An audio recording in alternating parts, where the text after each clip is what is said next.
Hi guys! Good morning! Merry Christmas po sa lahat. So ito guys, magluluto na naman si Manay ng ulam. Ulam namin ngayong tanghali. Magluluto ako guys ng pakbet. Yan. Meron din akong isda dyan guys. Oh, ipiprito ko. Ayan, yung talong mamaya ko pala siya hiwain kasi mamumula siya kapag hiniwa ko na agad. So ayan guys, yung aking ilulutong ulam for today's video. At meron din pala akong hipon dyan guys. Ayan o.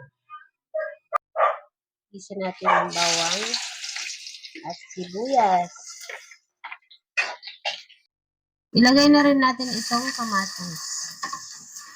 At isunod na rin natin itong bagoong. Siyempre hindi natin uubusin to guys. Baka umalat ba.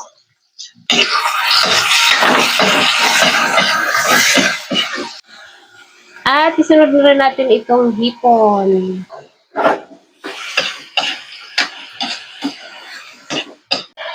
At pagkatapos guys, lagyan natin ng kaunting tubig. Konti lang yung ating ilalagay na sabaw. Lagay na rin pala natin guys yung ating betchin at yung seasoning. At pagkatapos, pwede nating ilagay yung ating sitaw.